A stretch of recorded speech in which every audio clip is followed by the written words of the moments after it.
Terima kasih atas kesempatan yang sangat berharga ini. Merupakan kehormatan bagi saya dapat berbagi perspektif keuangan dalam kuliah umum dengan tema Papua Membangun dalam Perspektif Ekonomi Masyarakat Adat. Oleh karena itu, sesuai dengan tema kuliah umum, maka izinkan saya membawakan materi dengan judul Papua Membangun, Perspektif Keuangan Komunitas dan Pembelajaran dari Korea. Saya ingin menegaskan sejak awal bahwa saya bukan seseorang yang ahli tentang Papua atau masyarakat adat Papua, dan tidak berbicara atas nama masyarakat adat Papua. Saya datang sebagai akademisi di bidang keuangan yang ingin berbagi pengalaman dan refleksi dari perjalanan pembangunan Korea, khususnya terkait bagaimana sistem keuangan dapat mendukung ekonomi berbasis komunitas. Harapannya, kuliah umum ini menjadi ruang dialog dan pembelajaran bersama, bukan transfer model secara satu arah dan bukan sebagai cetak biru. Dalam banyak diskusi mengenai pembangunan, kita seringkali terjebak pada hal-hal yang sifatnya tampak di permukaan. Kita berbicara tentang infrastruktur fisik, proyek-proyek besar yang mengubah lanskap geografi, serta angka-angka pertumbuhan ekonomi yang terlihat impresif di atas kertas. Namun, sebagai akademisi di bidang keuangan, saya ingin mengajak Anda semua untuk melihat melampaui fisik bangunan tersebut. Sejatinya, inti dari pembangunan ditentukan oleh satu pertanyaan mendasar yang sangat sederhana namun menentukan. Siapa yang memiliki akses terhadap sumber daya ekonomi? Keuangan, dalam perspektif yang lebih luas, adalah penentu nasib dalam ekosistem ekonomi. Ia menentukan siapa yang memiliki kesempatan untuk memulai sebuah usaha, siapa yang memiliki daya tahan untuk tetap berdiri di tengah krisis, dan sayangnya, siapa yang akhirnya terpaksa tersingkir dari persaingan. Kita harus menyadari bahwa tanpa sistem keuangan yang inklusif, sistem yang mampu memahami dan merangkul konteks sosial unik masyarakat lokal, khususnya masyarakat adat, maka pembangunan berisiko besar menjadi eksklusif. Pembangunan tersebut hanya akan menjadi milik segelintir kelompok yang sudah memiliki kedekatan dengan sistem formal, sementara yang lain tertinggal di belakang. Inilah mengapa saya sering menekankan bahwa keuangan tidak pernah bersifat netral. Keuangan bukan sekadar angka-angka mati atau rumus matematika yang kaku. Keuangan selalu membawa konsekuensi sosial yang nyata bagi kehidupan manusia. Setiap kebijakan akses modal akan menentukan distribusi kesempatan di tengah masyarakat. Jika sistem yang kita bangun tidak sensitif terhadap budaya dan struktur sosial setempat, maka alih-alih memberdayakan, keuangan justru bisa menjadi tembok penghalang bagi keadilan. Mari kita tanamkan pemikiran bahwa keuangan harus menjadi instrumen yang memastikan keadilan ekonomi dapat dirasakan oleh setiap lapisan masyarakat tanpa terkecuali.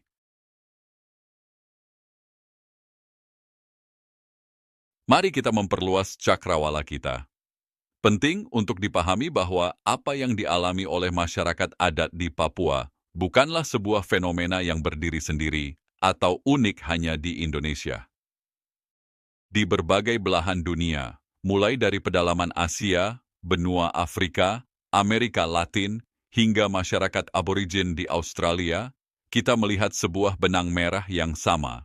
Jutaan orang masih hidup dan beraktivitas dalam struktur ekonomi berbasis komunitas. Apa yang menjadi ciri utama dari ekonomi ini? Pertama, adanya solidaritas sosial yang sangat kuat. Kedua, prinsip kepemilikan kolektif atas sumber daya, di mana aset seperti tanah tidak dilihat sebagai properti individu, melainkan warisan bersama.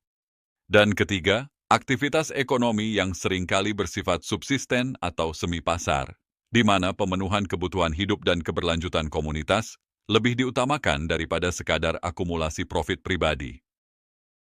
Dalam ekosistem ini, hubungan sosial dan rasa saling percaya adalah mata uang yang paling berharga. Hubungan sosial ini jauh lebih kuat dan lebih mengikat daripada kontrak formal apapun yang tertulis di atas kertas. Namun, disinilah letak tantangan terbesarnya secara finansial. Sistem keuangan modern yang kita kenal saat ini umumnya dirancang untuk melayani logika ekonomi yang sangat individualistik dan formal. Sistem perbankan konvensional menuntut sertifikat kepemilikan individu sebagai jaminan dan catatan transaksi yang kaku. Ketika dua dunia dengan logika yang sangat berbeda ini bertemu tanpa adanya penyesuaian atau jembatan, yang terjadi bukanlah inklusi, melainkan benturan. Hal ini seringkali menciptakan kesenjangan yang lebar dan eksklusi keuangan. Masyarakat komunitas sering dianggap berisiko tinggi hanya karena sistem formal tidak mampu menerjemahkan modal sosial mereka menjadi angka-angka risiko perbankan. Inilah yang harus kita refleksikan bersama. Bagaimana menciptakan sistem yang menghormati kontrak sosial tanpa mengabaikan disiplin keuangan. Setelah kita melihat fenomena global pada slide sebelumnya, mari kita bedah lebih dalam apa yang sebenarnya terjadi dari sudut pandang teknis keuangan. Mengapa masyarakat adat dan komunitas seringkali terpinggirkan dari sistem formal? Jawabannya terletak pada tantangan struktural yang nyata. Dalam dunia perbankan konvensional, kelayakan seseorang diukur dari keteraturan pendapatan, kepemilikan aset individual sebagai jaminan, dan kelengkapan administrasi formal. Namun, realitas di lapangan menunjukkan hal yang sangat berbeda. Pendapatan masyarakat komunitas seringkali bersifat musiman dan tidak tetap. Aset utama mereka, seperti tanah, bersifat komunal dan tidak dapat dipindah-tangankan secara individu. Secara administratif, banyak dari mereka yang tidak memiliki dokumen yang dibutuhkan oleh standar perbankan modern. Akibatnya, lembaga keuangan cenderung melabeli komunitas ini sebagai kelompok berisiko tinggi. Namun, sebagai akademisi keuangan, saya ingin mengajak kita semua untuk mempertanyakan satu hal fundamental. Apakah definisi risiko yang kita gunakan selama ini sudah tepat? Sistem kita seringkali hanya mampu melihat risiko dari sisi angka dan kertas, namun gagal mengenali modal sosial. Padahal, di dalam masyarakat adat, tingkat kepercayaan dan solidaritas sosial sangatlah kuat. Komitmen untuk menjaga nama baik keluarga dan komunitas seringkali merupakan jaminan yang jauh lebih kuat daripada selembar sertifikat. Mengapa sistem keuangan kita gagal mengenali modal sosial ini sebagai bentuk nilai ekonomi yang valid? Inilah paradoks yang kita hadapi. Banyak komunitas yang sebenarnya sangat kaya secara sosial, namun dibiarkan miskin dalam akses keuangan hanya karena perbedaan bahasa administrasi. Korea Selatan hari ini dikenal sebagai negara maju, tetapi pada masa pasca perang, kondisi Korea sangat berbeda. Sebagian besar penduduk tinggal di desa, bergantung pada pertanian, dan hampir tidak memiliki akses ke lembaga keuangan formal. Kemiskinan bukan hanya soal kekurangan uang atau pendapatan, tetapi juga soal keterbatasan sistem yang mampu mendukung masyarakat desa untuk berkembang. Melihat tantangan yang dihadapi masyarakat adat hari ini, saya ingin mengajak Anda melihat cermin dari tempat saya mengajar saat ini, yaitu Korea Selatan. Banyak orang mengenal Korea hari ini sebagai raksasa teknologi, namun sebagai orang Indonesia yang hidup dan berkarir di sana, saya melihat jejak sejarah yang sangat relevan bagi kita di tanah air.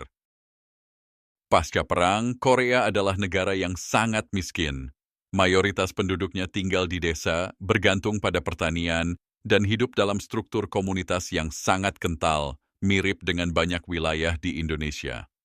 Pada masa itu, akses ke bank formal hampir tidak ada bagi masyarakat desa. Bank-bank modern saat itu merasa masyarakat pedesaan terlalu jauh dan terlalu asing untuk dilayani. Pelajaran berharga yang saya petik dari sana adalah bahwa kemiskinan seringkali bukan karena malas atau ketiadaan sumber daya, melainkan karena keterbatasan sistem. Masyarakat desa di Korea saat itu memiliki etos kerja yang luar biasa. Namun mereka terhambat karena tidak ada sistem keuangan yang mampu mengenali nilai modal sosial mereka. Korea pernah berada di titik di mana sistem keuangan modern terlihat mustahil untuk dijangkau rakyat kecil. Pengalaman inilah yang menyadarkan saya bahwa pembangunan yang inklusif harus dimulai dengan keberanian untuk mendesain sistem yang bicara dalam bahasa masyarakat desa, bukan sekadar memaksakan logika kota ke desa. poin fundamental yang harus kita pahami adalah bahwa sistem keuangan tidak pernah bersifat netral. Sebuah sistem selalu mencerminkan struktur sosial dan nilai-nilai di mana ia dibangun. Jika suatu sistem keuangan dirancang hanya untuk melayani ekonomi formal yang bersifat individual, maka secara otomatis masyarakat desa dan komunitas adat akan terpinggirkan. Mereka terpinggirkan bukan karena tidak memiliki produktivitas, melainkan karena desain sistemnya memang tidak mengenali realitas mereka.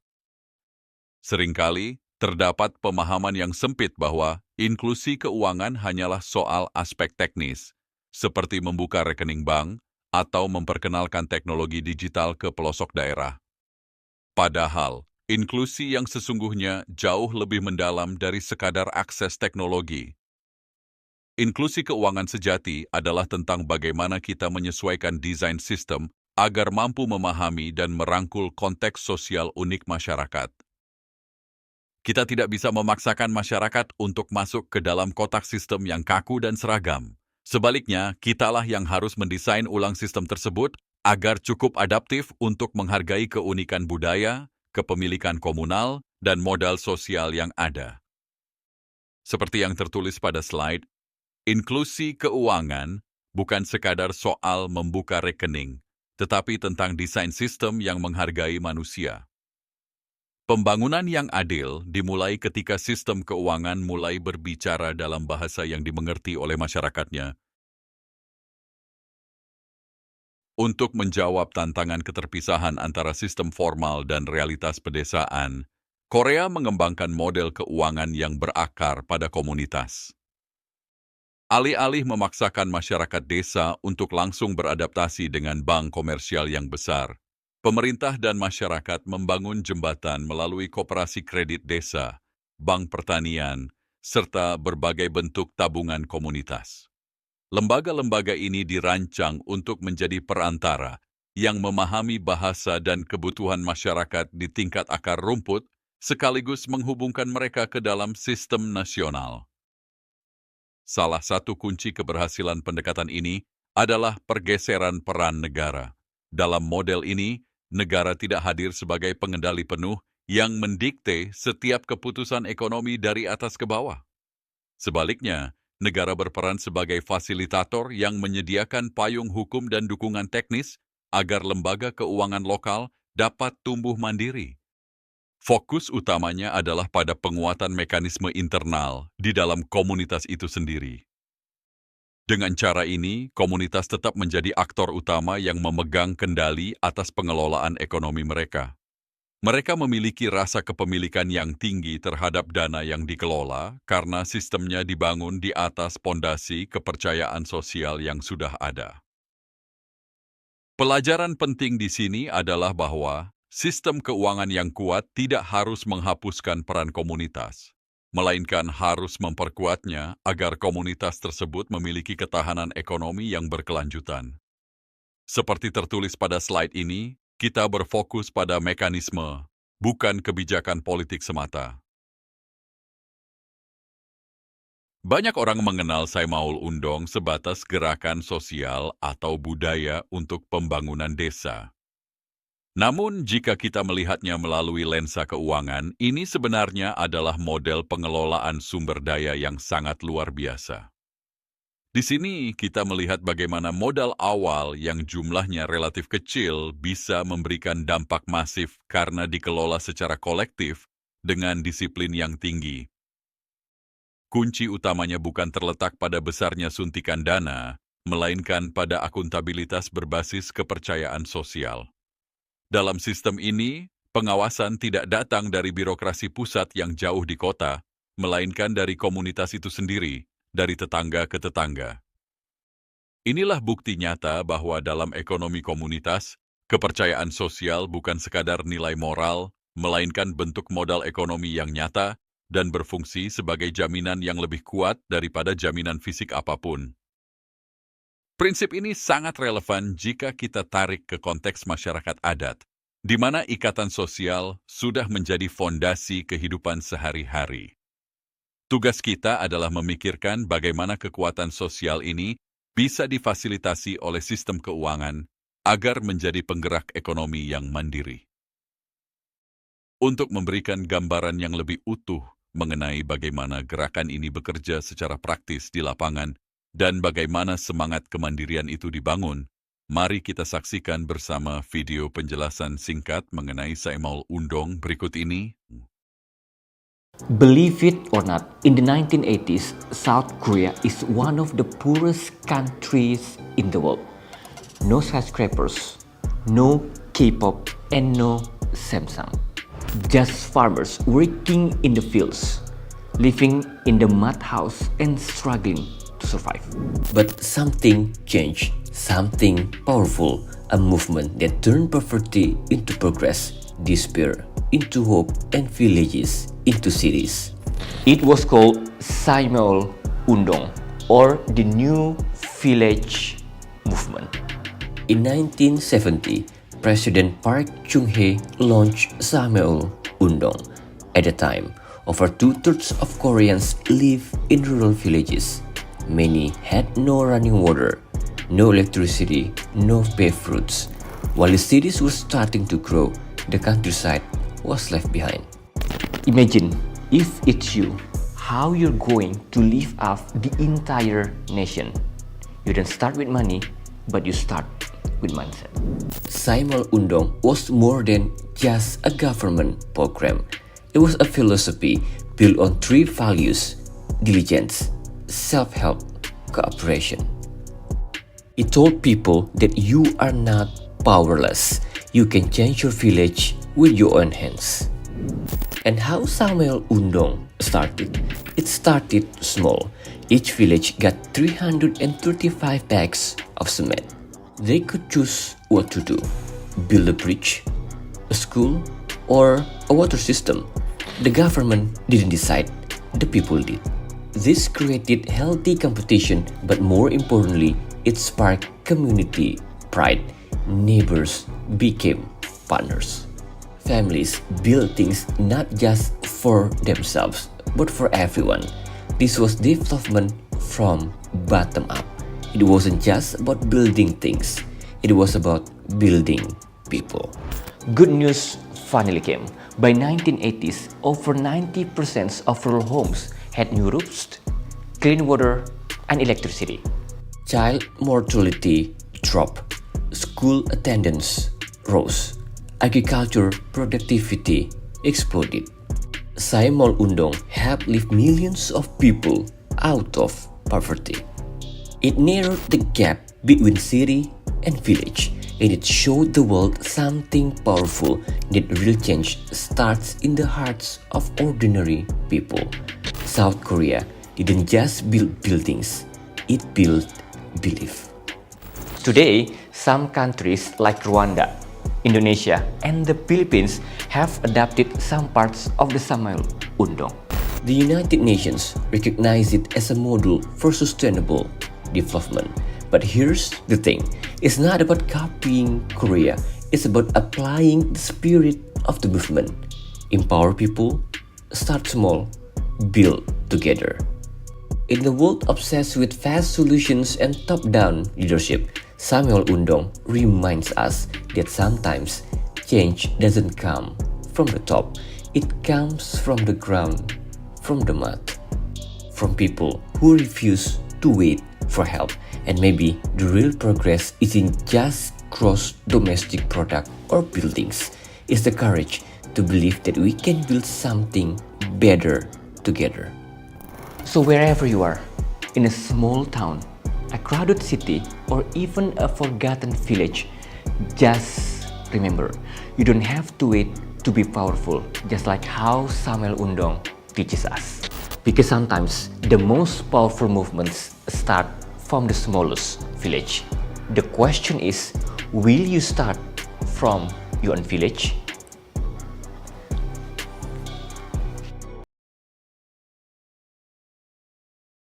Kita sampai pada salah satu isu yang paling krusial, yaitu bagaimana kita mendefinisikan aset.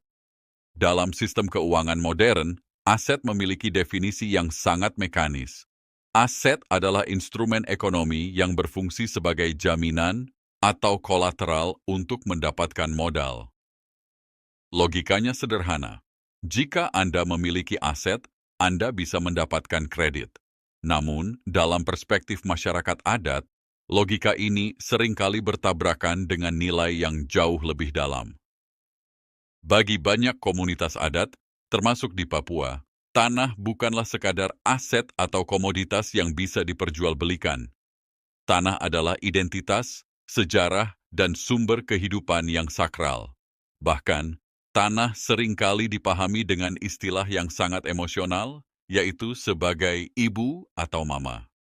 Artinya, tanah adalah sesuatu yang menghidupi dan harus dijaga, bukan sesuatu yang untuk dipertaruhkan demi kepentingan finansial sesaat. Ketika sistem keuangan modern memaksakan definisi aset sebagai jaminan tanpa memahami makna sosial dan spiritualnya, maka konflik seringkali menjadi hal yang tidak terhindarkan.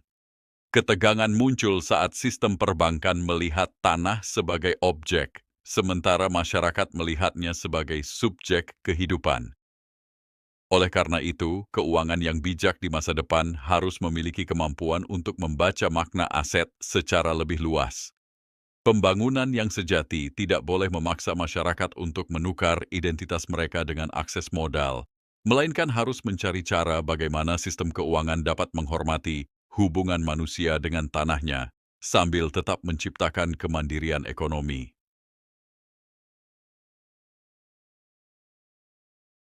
Kita harus menyadari bahwa kesalahan dalam mendesain sistem keuangan bukan hanya masalah teknis perbankan, tetapi dapat menimbulkan dampak sosial yang sangat serius. Ketika sebuah sistem keuangan dipaksakan masuk ke dalam suatu wilayah tanpa sensitivitas terhadap budaya dan struktur sosial setempat, risiko yang muncul seringkali bersifat destruktif. Dampak yang paling nyata adalah meningkatnya konflik sosial. Ketegangan muncul ketika logika pasar yang individualistik berbenturan dengan nilai-nilai komunal masyarakat adat. Selain itu, kendali ekonomi komunitas perlahan akan melemah karena keputusan kegunaan ekonomi tidak lagi diambil melalui musyawarah warga, melainkan ditentukan oleh pihak luar yang hanya melihat angka di atas kertas. Hal ini menciptakan ketergantungan yang sangat besar pada aktor eksternal, yang pada akhirnya membuat komunitas kehilangan kemandirian dan kedaulatannya. Dalam jangka panjang, ekonomi yang terbentuk melalui sistem yang salah desain ini cenderung menjadi ekonomi yang bersifat ekstraktif. Memang, secara statistik mungkin terlihat menguntungkan dalam jangka pendek melalui masuknya modal atau investasi besar. Namun, pembangunan seperti ini tidak akan berkelanjutan. Ia justru akan menguras sumber daya tanpa memberikan nilai tambah bagi ketahanan masyarakat lokal. Kita harus sangat berhati-hati agar sistem keuangan tidak menjadi alat yang justru memperparah kemiskinan dengan cara mencabut masyarakat dari akar budayanya. Sebagaimana yang tertuang dalam pesan di slide ini, sistem keuangan yang salah desain dapat memperparah kemiskinan. Keuangan seharusnya hadir sebagai solusi pemberdayaan yang memanusiakan, bukan menjadi sumber masalah baru bagi masyarakat.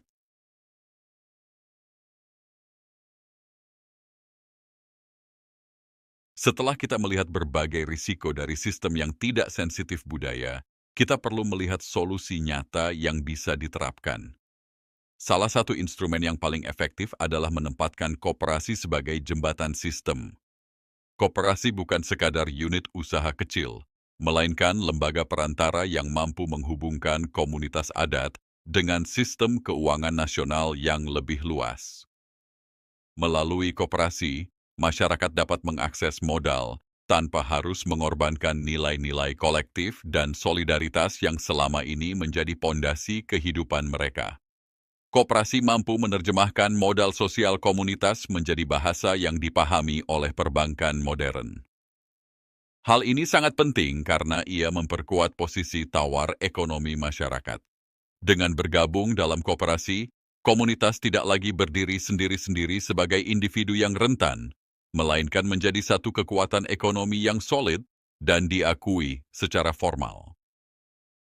Belajar dari pengalaman Korea, kita melihat bahwa koperasi dapat bertransformasi menjadi institusi modern yang sangat efisien, namun tetap berakar kuat pada nilai-nilai komunitas. Koperasi menjadi bukti bahwa modernisasi ekonomi tidak harus berarti penghapusan identitas lokal. Sebaliknya, koperasi yang dikelola dengan baik justru menjadi pilar utama pembangunan inklusif yang berkelanjutan. Ia menjaga agar pertumbuhan ekonomi tidak berjalan sendirian, tetapi seiring dengan penjagaan nilai-nilai sosial. Sebagai penutup poin ini, mari kita ingat bahwa koperasi adalah alternatif inklusi yang memastikan kedaulatan ekonomi tetap berada di tangan masyarakat, bukan berpindah ke aktor eksternal.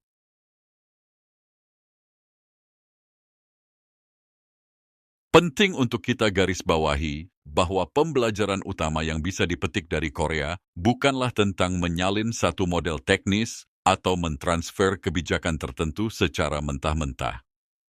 Pelajaran yang sesungguhnya adalah tentang prinsip pembangunan itu sendiri. Prinsip pertama adalah sistem keuangan harus mengikuti struktur sosial masyarakat, bukan justru memaksa masyarakat untuk berubah secara drastis demi mengikuti sistem. Pembangunan yang berkelanjutan hanya bisa terjadi jika ia tumbuh dari akar budaya dan realitas sosial yang ada di lapangan. Kita harus berani mengakui bahwa modal sosial, seperti kepercayaan, solidaritas, dan hubungan komunal, memiliki nilai yang sama pentingnya, bahkan seringkali lebih kuat, daripada modal finansial murni. Selain itu, pengalaman ini menunjukkan bahwa peran negara dan akademisi seharusnya adalah sebagai fasilitator dan pendukung yang memperkuat kapasitas lokal. Tujuan akhirnya adalah pemberdayaan, bukan pengambil alihan kendali ekonomi dari tangan komunitas. Pembangunan yang inklusif di Papua akan terwujud ketika sistem keuangan mampu menghargai manusia dan identitasnya sebagai subjek utama pembangunan. Mari kita renungkan kalimat di slide ini. Tidak ada pembangunan yang berhasil tanpa rasa memiliki komunitas. Jika masyarakat merasa memiliki dan dihargai dalam sistem tersebut, maka kemandirian ekonomi bukan lagi sekadar impian, melainkan sebuah kepastian yang bisa kita capai bersama.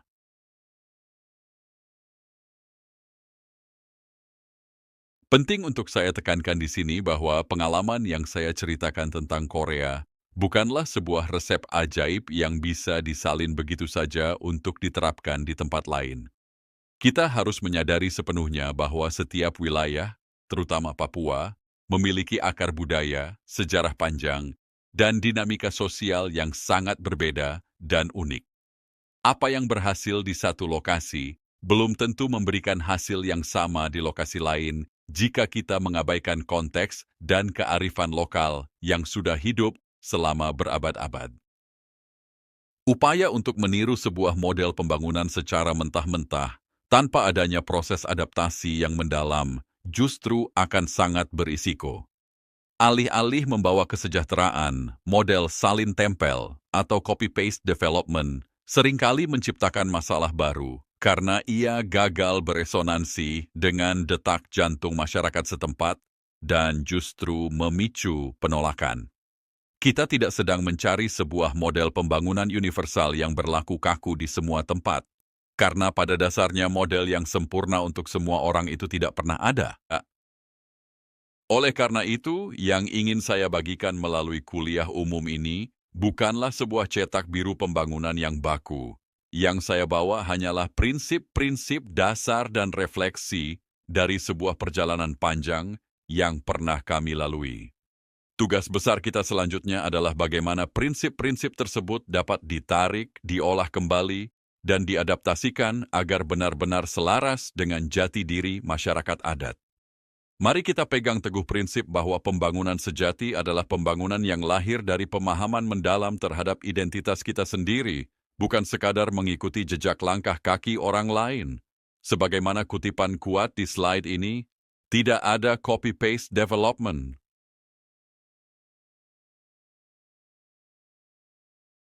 Setelah kita melihat berbagai perbandingan dan prinsip dari pengalaman Korea, ada satu kesimpulan fundamental yang ingin saya sampaikan.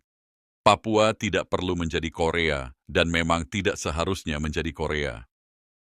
Papua memiliki jati dirinya sendiri, kekayaan budayanya sendiri, dan jalan pembangunannya sendiri. Keuangan, sebagaimana yang telah kita bahas sejak awal, hanyalah sebuah alat atau instrumen, bukan tujuan akhir.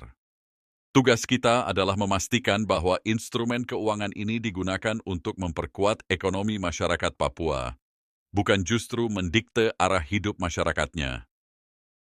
Kita harus mulai menggeser paradigma lama yang menganggap ekonomi berbasis adat sebagai ekonomi yang tertinggal. Sebaliknya, kita harus mengakuinya sebagai ekonomi dengan logika, nilai, dan sistem keberlanjutan yang berbeda, yang mungkin jauh lebih tangguh dalam menghadapi krisis sosial. Pembangunan yang berkelanjutan dan bermartabat hanya mungkin terwujud jika ia berangkat dan berakar dari struktur sosial lokal serta nilai-nilai budaya yang sudah ada di tanah ini. Kedepan, kita harus membangun masa depan di mana sistem keuangan bukan lagi menjadi penghalang bagi masyarakat adat, melainkan menjadi mitra dalam menciptakan kesejahteraan. Kesejahteraan yang tidak hanya diukur dari angka-angka pertumbuhan, tetapi dari seberapa besar masyarakat berdaulat atas sumber daya dan identitas mereka sendiri. Sebagai bukti nyata bahwa semangat kemandirian dan adaptasi ini sudah mulai tumbuh, saya ingin menunjukkan sebuah contoh inspiratif. Teknologi kini telah menjadi jembatan bagi masyarakat lokal untuk memperluas jangkauan ekonomi mereka tanpa harus meninggalkan nilai-nilai dasarnya. Mari kita saksikan bersama bagaimana saudara-saudara kita di Papua telah memanfaatkan teknologi digital secara kreatif untuk memajukan bisnis dan memperkuat ekonomi komunitas mereka. Dia punya talinya itu padat, bisa langsung lihat cara buatnya seperti begini talinya. Bukan jaring, tapi cara buatnya padat.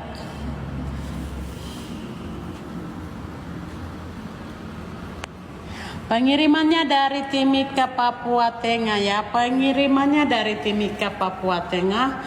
Untuk proses pengiriman dari Timika. Dan juga jaring, dia punya talinya itu padat. Bisa langsung lihat cara buatnya seperti begini talinya. Bukan jaring, tapi cara buatnya padat.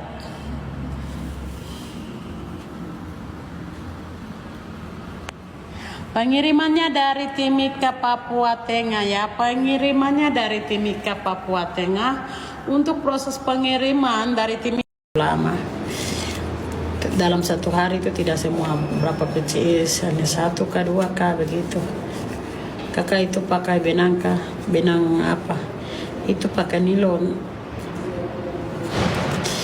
Jadi teman-teman bisa ikuti ya sapu cara buat ini. Siapa tahu hati tertarik dengan cara buatnya, baru ingin belanja lagi, noken. Sip, selamat, terima kasih. Kita telah sampai pada akhir dari materi presentasi ini. Sebagai ringkasan dari apa yang telah kita diskusikan, saya ingin menekankan kembali bahwa keuangan memiliki peran yang sangat strategis dalam membentuk arah dan kualitas pembangunan suatu wilayah. Keuangan bukan hanya pendukung teknis, melainkan instrumen yang menentukan apakah sebuah kemajuan akan bersifat inklusif atau justru menciptakan eksklusi bagi mereka yang berada di garis depan adat dan komunitas. Satu hal mendasar yang perlu kita renungkan bersama adalah perubahan paradigma dalam melihat inklusi. Pertanyaan besarnya ke depan bukan lagi tentang apakah masyarakat adat mampu atau bersedia masuk ke dalam sistem keuangan modern yang ada saat ini. Sebaliknya, tantangan utamanya justru terletak pada sistem keuangan itu sendiri. Apakah sistem keuangan kita memiliki kemauan dan fleksibilitas untuk menyesuaikan diri dengan realitas, budaya, dan kebutuhan masyarakat adat? Refleksi ini membawa kita pada 2 poin penting untuk didiskusikan lebih lanjut. Pertama, bagaimana kita bisa secara praktis mendesain sistem keuangan agar lebih inklusif bagi struktur sosial yang bersifat komunal. Kedua, bagaimana peran strategis akademisi dan pemerintah daerah dalam menciptakan ekosistem yang mendukung kemandirian ekonomi berbasis komunitas tanpa mencabut akar budayanya. Saya berharap kuliah umum ini dapat membuka ruang dialog yang lebih luas dan mendalam bagi kita semua dalam upaya membangun masa depan yang lebih bermartabat. Akhir kata, saya ingin mengucapkan terima kasih atas perhatian dan antusiasme Anda semua sepanjang sesi ini. Saya sangat menantikan sesi diskusi dan tanya jawab bersama Bapak dan Ibu sekalian.